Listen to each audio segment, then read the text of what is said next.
America में चुनाव में बड़ा मुद्दा होता है हेल्थ केयर को लेकर, और हमारे देश में औरंगजेब की कब्र एक बड़ा मुद्दा है।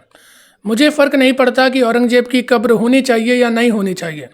अगर आज उसकी कब्र हटा भी दी जाती है तो 300 साल पुराना इतिहास नहीं बदल जाएगा। 300 साल पहले क्या हुआ था वो नहीं बदलने वाला। लेकिन अगर हम आज के मुद्दों के ऊपर बात नहीं करेंगे तो हमारा भविष्य हमारे इतिहास से भी बेकार हो सकता है।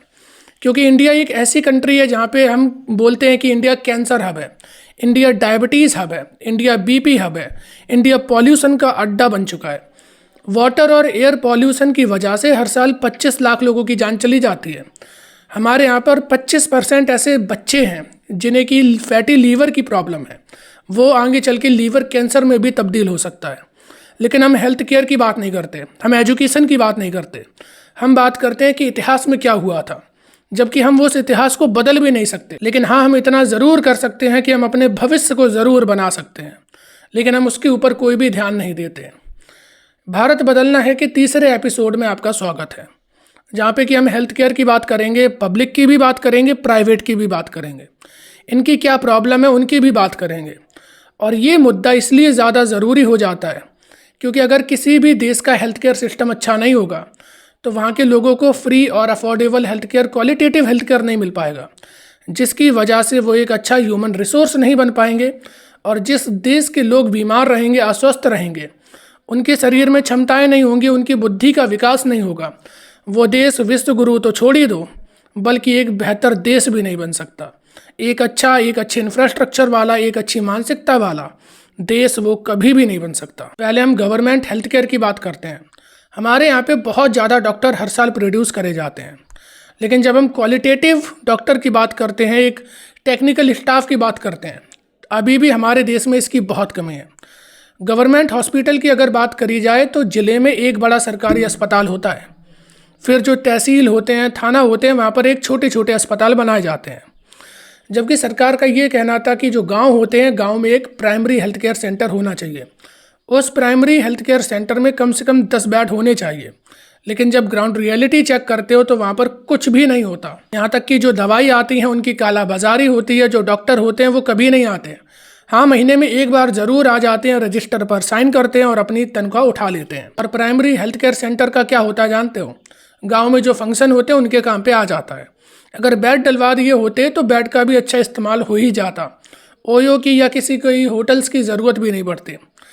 लेकिन हमारे देश में जब प्राइमरी लेवल पर हेल्थ केयर अच्छा नहीं होगा, जब गांव में इतनी भी सुविधा नहीं होगी कि अगर बच्चों को बुखार हो जाता है या किसी को छोटी प्रॉब्लम हो जाती है, अगर ये भी प्रॉब्लम सॉल्व नहीं हो पाएगी गवर्नमेंट के द्वारा, तो उन्हें प्राइवेट की ओर जाना पड़ेगा।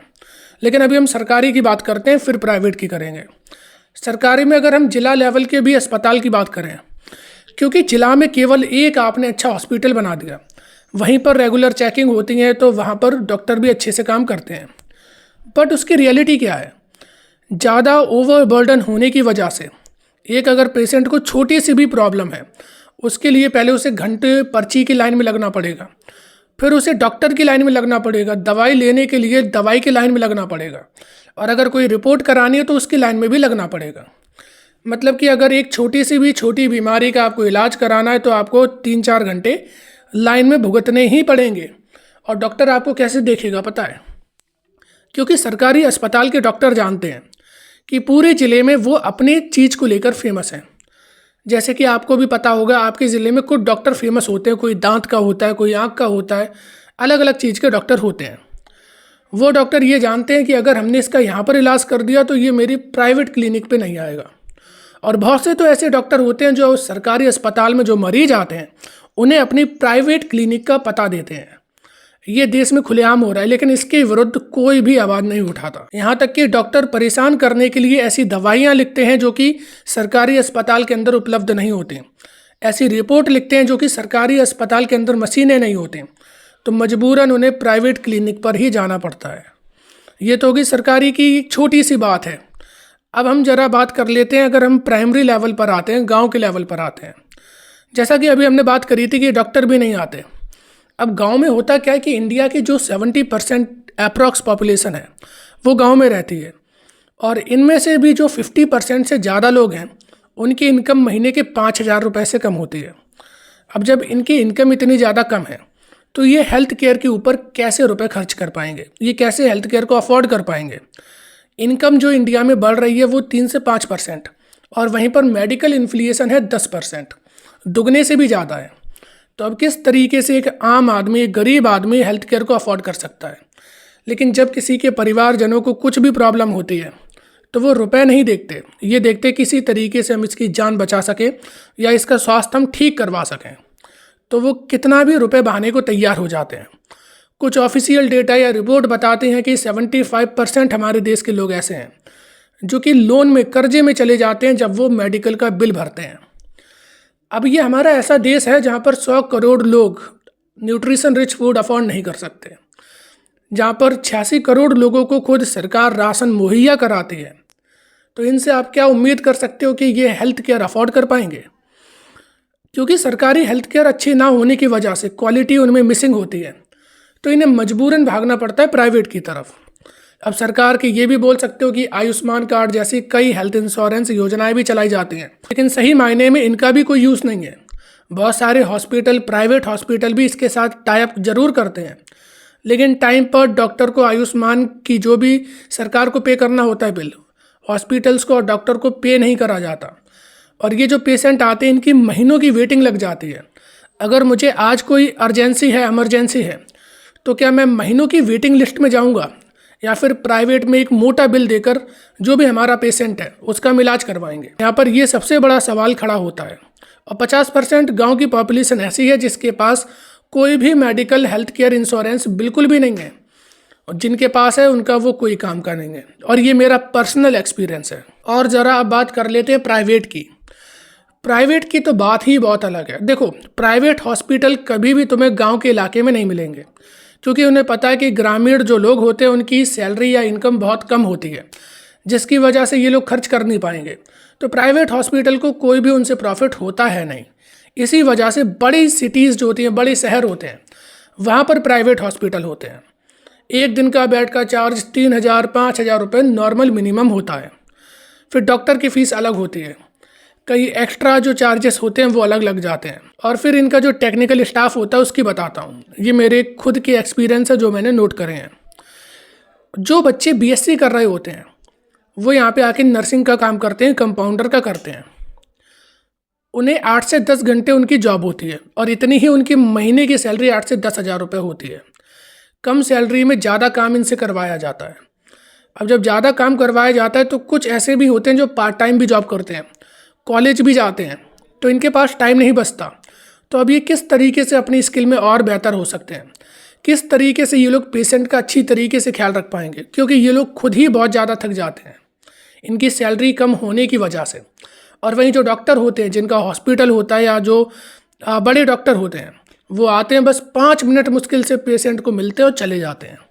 बस एक रिपोर्ट लिख देते हैं, और वो भी रिपोर्ट वही कंपाउंडर, वही जो नर्सेज होते हैं वो तैयार करते हैं। और ये भी बिल कुछ कम नहीं है। इसके बाद जो दवाई आपको लेनी है वो भी आपको हॉस्पिटल में ही मिलेगी, उसका बिल।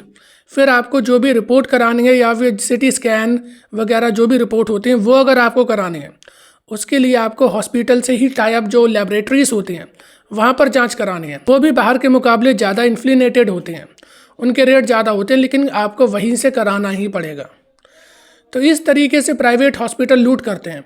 और उसमें से भी अगर इनके बिजनेस एथिक्स ख़त्म हो जाता है तो बहुत सारी जो आपको न्यूज़ मिलती हैं कि ऑर्गन ट्रैफिकिंग में डॉक्टर लिप्त होते हैं, या फिर बहुत सारे हॉस्पिटल क्या करते हैं कि एक मरे हुए इंसान को जो ऑलमोस्ट डाइड हो चुका है, ऐसे व्यक्ति को दवाइयों से कई दिनों तक रखा जाता है कि इसे किसी भी तरीके से इसी हालत में वेंटिलेटर पर डाल देते हैं, जिससे कि एक मोटा बिल बनाया जा सके। अभी तो एक केस आया था जहाँ दवाइयों से उसे बेहोश करके रखे थे। जब उसे होश आया तो जब उसने भागने की कोशिश करी तो हॉस्पिटल वालों ने उसे पकड़ा। वो तो उसके घर वालों ने देख लिया तो उसकी जान भी बच गई। ये रियलिटी है प्राइवेट हॉस्पिटल्स की, प्राइवेट हेल्थ केयर की। लेकिन अब कहोगे कि ये सरकार बदलती क्यों नहीं, जबकि जितनी भी हमारे डेवलप कंट्रीज़ हैं वहाँ पर जो हेल्थ केयर होता है अफोर्डेबल होता है और ऑलमोस्ट फ्री होता है। लेकिन हमारे यहाँ पर ऐसा क्यों नहीं होता? क्योंकि जो आपके बड़े बड़े नेता हैं, जो भी आपकी सरकार में हैं या विपक्ष में भी हैं, इन्हीं के बड़े बड़े नेता मंत्री, इन्हीं के परिवार से या फिर ये लोग खुद हॉस्पिटल बड़े बड़े रन करते हैं। बड़े बड़े हॉस्पिटल चेन में इनकी भागीदारी होती है। जिससे ये करोड़ों रुपए कमाते हैं। तो आपको कैसे लगता है कि जो लोग जिनका धंधा ये हॉस्पिटल का या स्कूल्स का बन चुका हो, वो सरकारी स्कूल या हॉस्पिटल को आगे बढ़ने देंगे या उन्हें ज़्यादा तवज्जो देंगे? नहीं तो इनका धंधा ख़त्म हो जाएगा। इतना याद रखिए कि आपकी जान किसी के लिए केवल धंधा है, और जब तक आप ये मुद्दे नहीं उठाओगे तो ये धंधा ही बनकर रहेगी। ये इस देश की जनता का, बल्कि दुनिया के हर देश की और उस देश की जनता का अधिकार है कि education, health care must be free और अफोर्डेबल और क्वालिटेटिव होना ही चाहिए।